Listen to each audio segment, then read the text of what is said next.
It's a new year, but the mission stays the same. Week 18 of the NFL season, always one of the most difficult weeks to pick games. Who will be resting starters? Who's playing for a playoff spot? Which spoilers will step up? Those are all the questions that need to be answered heading into the final week of the season. Welcome to Two for Your Money. I'm coming to you live from Sin City, living La Vida Vegas, penthouse suite at the Wynn, free from the confines of the podcast studio, and I'm glad you're here. If you like the show, don't forget to hit subscribe and follow us across all social media. Then you'll get notified each and every time we drop a new show. Steve Budin here, legend in my own mind, owner and operator of the largest sports betting analysis company in the world, and I'm joined each and every week by my partner in crime, the always entertaining, reigning heavyweight handicapping champion of the world. You know who I'm talking about, Brandon Lang. What's up, champ? Another day, another dollar. Happy New Year 2025. Always nice to have a winner behind you going on the TV with Notre Dame over Georgia. So we'll do a little recap there as well. But gonna be a good year. I'm feeling it. You feeling it? Absolutely feeling it. You know, there are so many sports gambling podcasts out there to choose from, buddy, but none like this one. Nowhere are you going to find two better opinions that come from two more opposite sides of the tracks. Brandon, hands down, the most known handicapper in the industry. Love it or hate it, he's a household name, but only if that house is filled with over-dedicated, over-medicated gamblers who need a winner like the deserts need the rain. Me, on the other hand, former bookmaker, creator of the offshore and online betting industry for 20 years, I made my money on the dark side, taking the bets. But for the last 20 years, I've joined forces with you, the gambler, and the rest, my friends, is history. Okay, before we get into this week's games, Brandon, I turn to you because I got to get your opinion on this. Let's talk a little Las Vegas, sunny place for shady people. You lived there for a decade. I worked there for over a decade. And when it comes to gambling and overall entertainment, it's nothing short of the center of the universe. As a gambler, Brandon, as a world traveler, what are your top three shows, best three shows in Sin City? Go. Hands down, nothing's going to touch the Sphere. Nothing. I saw U2 there. Had friends who saw the Grateful Dead there. Over under on ecstasy and or Molly.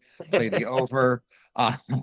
Can't say and I partake. Can't say I didn't. But bottom line, it's insane. That's it. And it's a must see. Number two, Cirque du Soleil. Can never, ever, ever, ever, ever, ever go wrong. It is ridiculous how good that is. And then number three is the Beatles at the Mirage, which is now no longer because Mirage is being torn down. The new Hard Rock's going to go there. But at the end of the day, I think Beatles will resurface. And when it does, can't miss that one as well. But Saphir, right off the bat, Cirque du Soleil and the Beatles. All right, so for me, I'm going to go with the Spiegelworld trifecta. Spiegelworld is the new production company doing a bunch of shows in Vegas. And at number three, I'm going with Disco World. This is across the street from Caesars at the Link. Look, it's like being dropped into like Saturday Night Fever, only you're not just watching the movie, you are the movie. It's multi-sensory, it's fully immersive. You're in a full disco experience, nothing like you've ever seen or done. It's going to transport you back to the era of midi skirts, bell-bottom jeans, and plenty of polyester. Everyone should do Disco World, Brandon, at least once. Number two, I'm going with Atomic Saloon. It's at the Venetian. Don't know if you've seen this one. It's crude. It's rude. It's acrobatic in nature. Kind of reminds you of my high school girlfriend. And yes, it's a Western. And no, it's not a family show, but it is hilarious to say the least. Got a lot of amazingly talented performers who at times defy gravity. But number one, best show in Vegas, hands down. Most expensive too, but worth it. Absinthe at Caesars.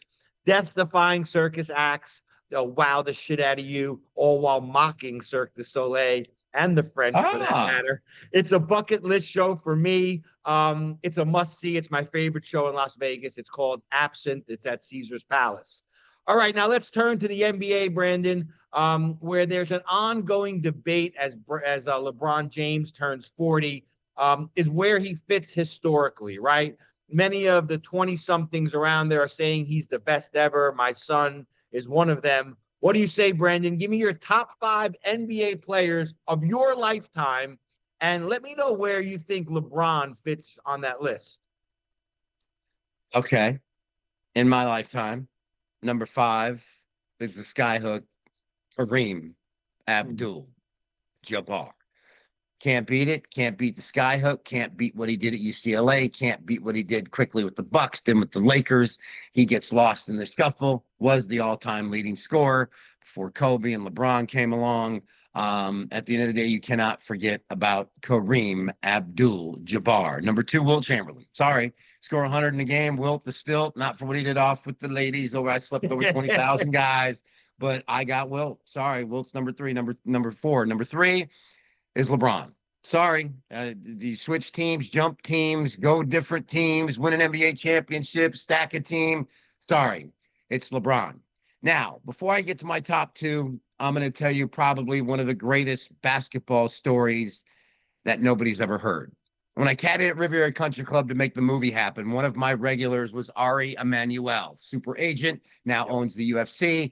Ari was my regular, set courtside. Endeavor Talent Agency had the 4 seats right from the trainer, Gary Vitti, and then Endeavor, those 4. Ari always sat right next to Gary Vitti. So I'm caddying for Ari on a Saturday.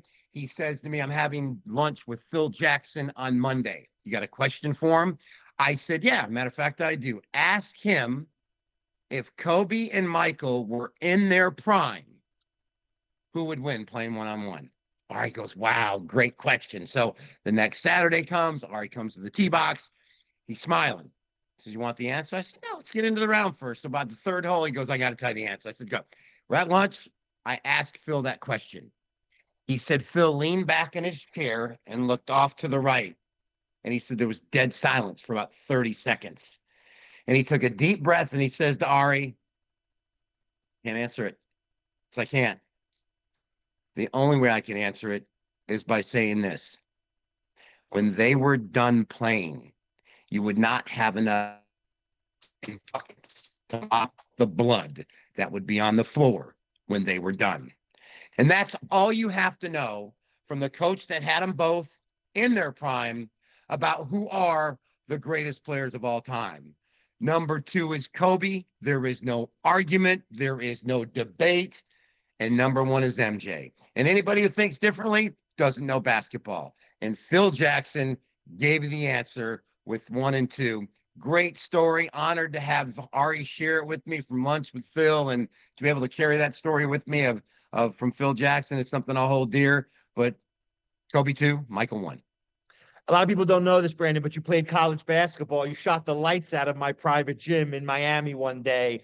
It was actually fun to watch, tough because I was on the other side of that coin. But anyway, my dad. That was the greatest shooting performance the world didn't get to see. Yeah, I saw it. It was enough. It was insane. But yeah, you're 5, please. Know this, but my dad played for Brooklyn College. He was actually my dad he's in the basketball encyclopedia, Dave Budin. You can look that up. The reasons are nefarious, but he's in there. Okay, look, for me, Phil Jackson, maybe being a little bit politically correct to both of his former players, not wanting to take sides. For me, it's an easy one. No debate at all for number 1. It's Michael Jordan. Championships matter. Game-winning shots matter. Desire matters. 4 minutes to go in the game, contrasting Jordan to LeBron James, and he wanted the ball every time. He didn't just want it, he demanded it, right? And he always delivered. There was no kicking out to Ray Allen for 3. It was MJ left, MJ right, every time down the floor. I do agree. I think Kobe Bryant needs to be part of that conversation. I think he belongs in the conversation. Then it's Magic and Bird for me.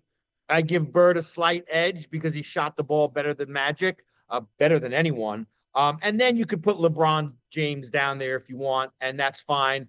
And just like I think Kobe deserves to be in the conversation, I think Steph Curry should be in the discussion as well. My son pointed that out to me. Although I must say, shooting half-court 3-pointers like Steph Curry does was the beginning of the end of the NBA as we used to know it. Okay, moving right along, let's shift gears from the NBA to last week in the NFL, where there were a few heartbreaking losses, or thrilling victories, depending on which side of the coin you were on. B, what was the worst beat on the street last week and why? Real quick, just to conclude the NBA. Okay. Okay. Two greatest Michael Jordan quotes ever. One was on the golf course, and guys show up and say, "What do you want to gamble with? Or what do you want to gamble for?" Mike says, "Whatever makes you uncomfortable." That's quote number one. And quote number two is when they came to Jordan, when the Golden State Warriors broke their 72 wins. Jordan looked in the camera and said, "If I knew we had to win 74, we'd have won 74." So that's all you need to know. Brandon, one thing I can tell you as a former Caesar's Palace employee, the one game that Mike never beat was blackjack. Remember that? Yeah, that's true. Or Barkley, for that matter. Boise State, Penn State. Yeah. Boise hangs in there, 11.5-point underdog. They hang in there all game. They're down 10 with 4:27 to go. Penn State's got 2nd and 13 at their own 46-yard line. The whole world knows they're going to run it 2 more times and punt. And then Boise's going to get the ball back, probably run out the clock, and they're going to cover. So with the whole world knowing Boise's going to run, the whole world knows Penn State's going to run it. Right. Whole world knows they're going to hand off left or right. You shouldn't give up the 55-yard touchdown run for the cover. Now, that being said, Boise gets the ball back, goes 3 and out. Boise gets the ball back again, chance for the back door down to the 11-yard line. Hopefully the back door. No go. Bad beat. If you had Boise plus 11.5, it's probably the worst beat on the card. Yep. And in a game where pain and suffering is your highest high, they sure know how to dish it out in college football. Okay, before we do the thing that everybody came for, the weekly free pick winners, let's do what we do on this show that no other sports gambling show does. Let's take a look around the country and discuss what the fuck is going on. Okay, let's go to New Orleans. 42-year-old Shamsud Din Jabbar plowed his pickup truck through the crowd on Bourbon Street on New Year's Eve. He murdered 12. He injured another 40. The mayor was honest, right? Surprisingly, came right out and called it a terrorist attack. The FBI said no. Now we know it was indeed a terrorist attack. Brandon, what the fuck is going on? If you've done a little research, if you've listened to those in the know, this is what many are predicting is the first of many to come in 2025. When the Biden administration opened up the borders that Trump spent 4 years putting together a plan to shut down the borders, you have allowed so many people in here, undetected, fake passports, Afghanistan, they're here. It is estimated there are over 1,000 ISIS in the United States right now planning attacks. Now, the Vegas one, I don't know, pretty stupid. You park a Tesla SUV outside with blows up and doesn't really do damage. I don't know if the bombs they had in it didn't go off. Who knows? But I believe, Steve, that this is the beginning. I'm nervous, and I don't know about you, that this country weakened by the Biden administration for what they done. Just my opinion here, Steve. Yeah, I get it. I believe that the Democrats knew Trump was going to win in 2024. I believe they knew there's no way Biden or Harris or anybody we had was going to beat Trump. They maybe hoped Harris could do something, but at the end of the day, it was a blowout and they knew it. So what they do, we have to do everything we can to set this guy up to fail when he gets into office. Yeah. What better way to do that than open up the border, let these terrorists come in here, and let's let this man have to deal with that for 4 years. That's what scares me more than anything else, is we don't know who's out there. We don't know who came across the borders. We don't know how many are out there. So now we're scrambling, and here we are. I'm nervous for what's about to come. Yeah, I think that's a whole very valid insight there, Brandon. And we know these two guys, the guy that did the truck attack and the guy in front of the Trump Hotel with the cyber truck blow up. Both of them were, actually U.S. Army guys. But it speaks, what you're saying speaks to all the hierarchy, all the planning, all the guys from ISIS and the military-aged men that came in. We don't know what their involvement is in all of this. How are they radicalizing our guys? Who's planning? Who's behind it? Where's the money coming from? Where's the intel coming from? And you're right, it's definitely not aided or assisted by a completely wide open border. And immediately we hear of the truck attack in New Orleans, and they go right into cover-up mode, right? Yeah, They initially withhold, as usual, the identity of the suspect. And was everybody thinking, oh my God, it's a pickup truck. It must be a MAGA redneck. No, nobody thought that. And then they immediately cover up the flag that was attached to the truck. And was everybody thinking, oh, it must have been an Israeli flag or an American flag? No, not one person thought that. And then the kicker, the FBI immediately announced this was not a terrorist attack. And that's when everybody knew that indeed it was a terrorist attack. And we find out it's an ISIS flag, an Islamic driver, an ex-U.S. military radicalized here at home. Remember when they told us over and over again, the biggest threat to our homeland was white supremacy? Yeah. Bottom line, this is why we need Kash Patel. And this is why the American people have lost confidence in the system.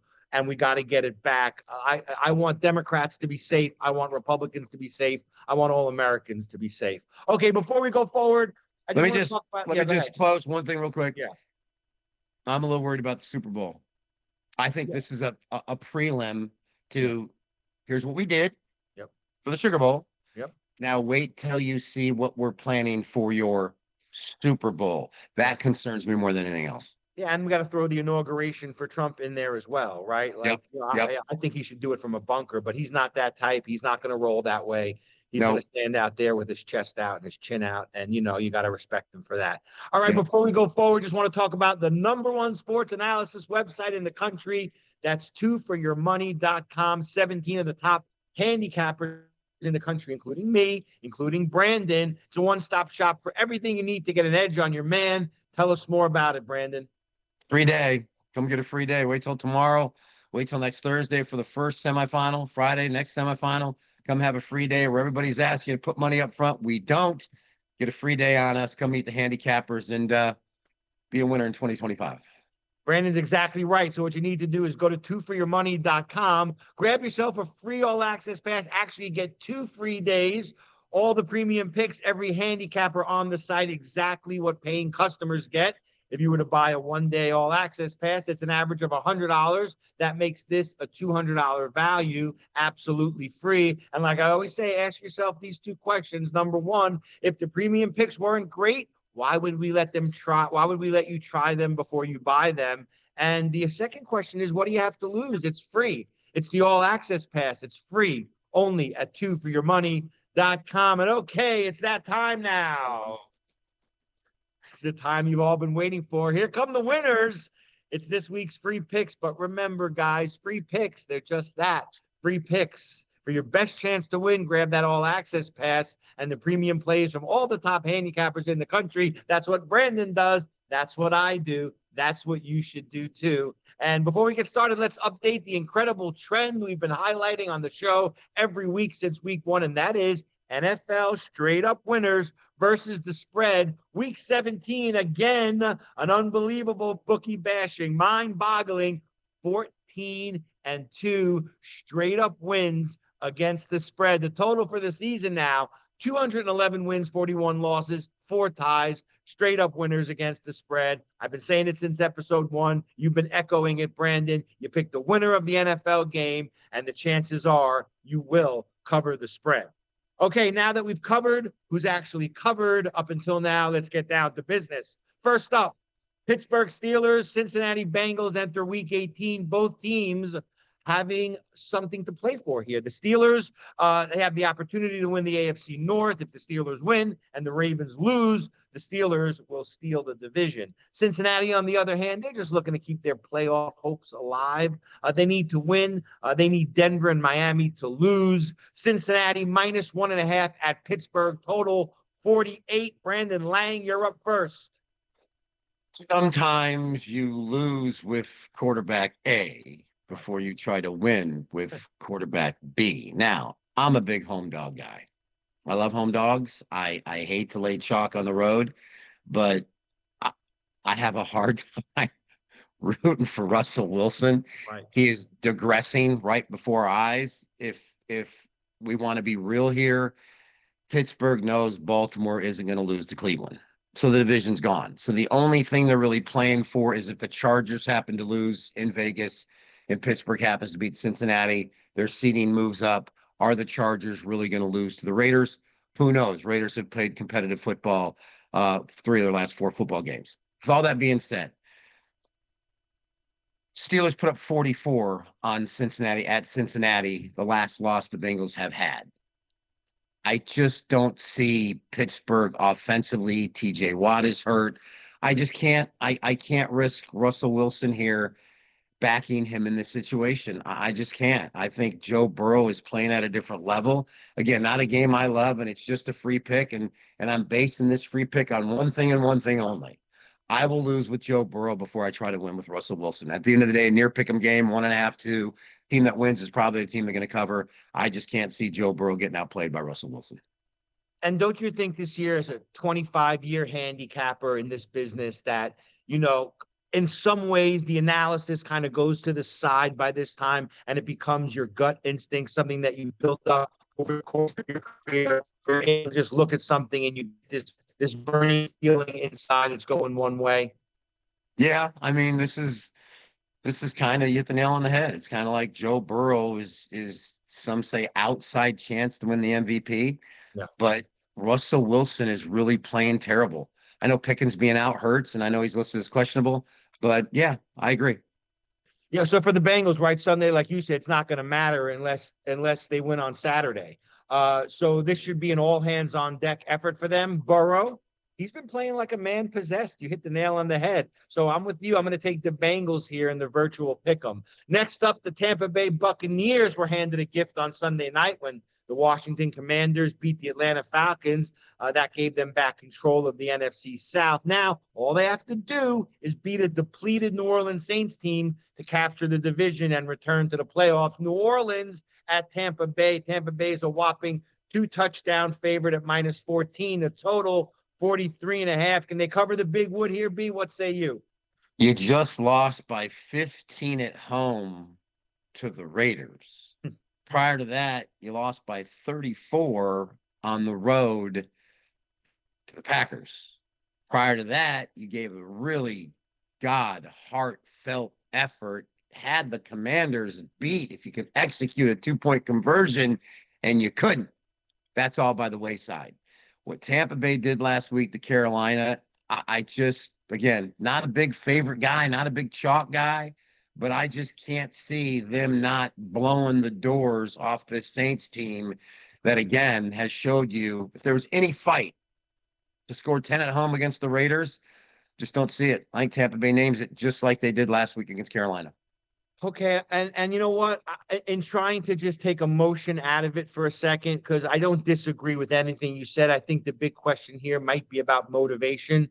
How badly does New Orleans want to play spoiler? I think pretty badly. When I look at the numbers, here's where I see the value be. The Bucs were a 7-point favorite, a home favorite against the Raiders 4 weeks ago. The Raiders, a virtual pick 'em in New Orleans last week. So the betting market has already determined that there's not much separating the Raiders and the Saints. So why is Tampa Bay laying 7 against one of them and 14 against the other? No emotions, just based on that. I think it's too many points. I'm going to go the other way on this one. I'm grabbing the points with New Orleans. Next up, week 18 is pretty simple for Sean Payton and the Denver Broncos. Win and get in, or lose and the season's over. Luckily, the Broncos are facing a KC Chiefs team that has already locked up the #1 seed. They're going to rest Patrick Mahomes, several other starters in week 18. The Chiefs at Denver. Denver -10.5, total 40.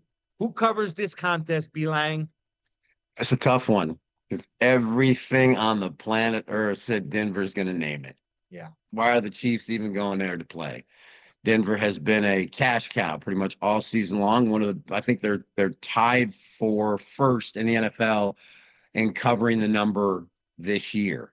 With that being said, can Carson Wentz go in here with the Kansas City Chiefs B team plus 10.5 against a Denver defense that's leaking oil? I think they can. As Yes. crazy as it sounds, I just think the 10.5 is too big a number for a team that, hey, you're still NFL players. This is still your chance to play.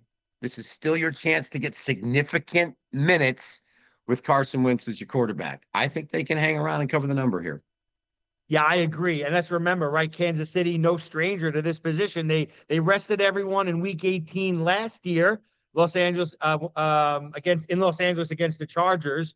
And they still won that game. And that was with Blaine Gabbert as quarterback. Remember?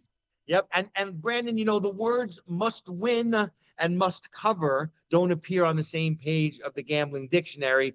Like you, I like Wentz in this one. I'm taking the points with the Chiefs. We're on the same one again. And finally, Detroit Lions and Minnesota Vikings are going to square off in what is the most highly anticipated game of week 18. Fittingly, it's a Sunday night bailout game of the week. Both teams enter the contest at 14-2. Both teams picked up wins last week. The stakes in this one are not just high, they're straightforward. The winner takes the NFC North, the number 1 seed. They get the first round bye and home field advantage throughout the postseason. Minnesota at Detroit. Detroit minus 2.5. Total 57. Brandon, who covers the Vegas line? Thanksgiving Day, Lions are up 16-0 on the Bears, about to go up 23-0. Gibbs fumbles at the 2-yard line going in. Bears come out in the second half, 4 possessions, scored touchdowns on 3 of them, punted on the other. 5th possession was they get at the 50-yard line, and the clock management got their head coach fired. I turned the TV off, went and ate, and said to myself, you might as well play every Detroit Lion game over the posted total the rest of the year because they can't stop anybody. Next week, Green Bay, 34-31 over. Next week, Buffalo, 48-42. Next week, Chicago, 34-17 over. Last week, San Francisco, over again. Flew over the posted total. Why do we think this game is going to be any different than the Buffalo game? Granted, the total's 57, 58. I don't care. First meeting in Minnesota, 31-29. Yep. Team that has the ball last year is probably going to cover the number. This game's going to fly over. 5th straight over for Detroit. Their defense can't stop anybody. Over the posted total. All right, fact. For all intents and purposes, B, this is a playoff game right here. Lions have won and covered the last 4 games this season. All 4, like you mentioned, went over the posted total. Dan Campbell, he's been masterful. He's going to dominate the headlines this week, and rightfully so. But to me, this creates a value in the number with Minnesota. The Vikings have also won and covered each of their last 4 games. They've got 30 more hours of rest and prep time. But at this point of the season, defense wins championships, right? The Vikings are among the most elite defensive teams in the league. Give me the team on the 9-game winning streak. Give me the team getting points with the sleep and the prep advantage and the better defense. Give me Minnesota. I'm calling them outright. Minnesota Vikings win outright. That'll do it this week. But before would you advise spending an extra 20 cents and buying up to +3 or set plus 2.5? So, we have standard advice on our site, and it is to always buy up, off and on 3, just because as a gambler, it's such a big number and you pay for it. Don't get me wrong. It's such a big number that not to go in there when you buy off of 5 to 5.5, or you buy, another big number is 4, by the way. I like buying off and on the number 4 because 4 is a very likely number. I don't like buying on and off of 7. Most games don't end in a touchdown. It doesn't work that way. But 3 is a big number. I always like to buy off and on of 3 just in case, take a little bit of insurance. It's probably a half a sucker bet, but sometimes I want to win. I don't mind being a half a sucker to win. I just don't want to be a whole sucker. That's just how I see it. I don't know if you would agree or disagree with that. No, if it's 3 and I'm going to take the dog, I'll buy to 3.5. And if I'm going to lay that 3 with the favorite, I'll buy down to 2.5. Yeah. Just off that number of 3. Yeah, and compared to some of these lines you see in the live betting and on the props, I don't think it's that big of a deal anymore. I'd much rather buy an extra half a point than lay 160 on a crazy live bet. That's just me. And that'll do it this week. But before we go, B, you know what's coming. Last but not least, I get so many comments on the jokes. You know, it's almost weird. Like I like to get some comments on some of the football stuff we talk about, but it's always about the jokes. It's the joke of the week. You go first. Hit me with your best joke of the week. Dad and his 14-year-old daughter driving down the road. You remember Lorena Bobbitt? Yes. Chopped off her Yeah. husband's penis. Well, Yes. people don't understand afterwards is she is with her girlfriend. She had set it on the dashboard. And as they're driving down the road, the girlfriend says, Can we get this off the dashboard? She throws it out the window and it lands on the windshield of a car behind them, a dad and his 14-year-old daughter. Well, the dad panics and is like, holy mackerel, and flicks on the windshield. And now the dragging across, and daughter's watching it go back and forth, and he's trying to get rid of it, hits the washer fluid. Well, now the washer fluid's got it with blood, and the daughter's watching it go like this, so he needs it to flick off. He super speeds it, and daughter's like this, and it finally flies off, dead silence. And the daughter says, Dad, what was that? Just a bug, honey. Just a bug. And like 10 seconds, daughter goes, Dad, that bug had a really big dick. That's gonna be hard to beat. Okay, so we'll go back to little Johnny, if you will. We both had one of those last week, and the teacher comes into class and says, "I got one for you, class. There's 3 birds in the tree. If I shoot one of them, how many are left?"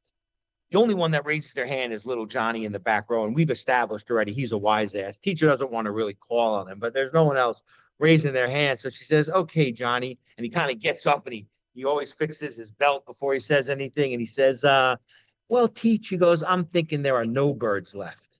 And she goes, "Why is that, Johnny?" And he goes, "Because when you shoot the gun, the noise will make the other 2 fly away." And she goes, "Well, that's a good answer, Johnny, but I said how many are left, not how many are left in the tree. So the real answer is 2, but she says, I like the way you're thinking." Well, Johnny doesn't like this because he's getting called out in front of his friends. He starts steaming. He sits down. He's sweating. He raises his hand again as soon as he gets down. And she said, doesn't really want to call on him, but how bad can this be? So she says, "Okay, Johnny, what is it now?" And he gets up, and he does this thing, and he goes, "I got one for you, Teach."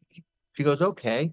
He says, "There are 3 women sitting on a park bench. They're all, one's licking, one's sucking, one's nibbling." He says, "Which one is married?" Teacher kind of looks around and she goes, "I don't know, the one sucking?" And he goes, "No, Teach, the one with the wedding ring, but I like the way you're thinking." All right, that'll do it. We're done here. This episode is officially in the books. Don't forget to follow us and hit subscribe, and make sure you go to twoforyourmoney.com and grab a 2-day free all access pass. We'll see you next week. For Brandon Lang, I am Steve Budin, and we are 2 for Your Money.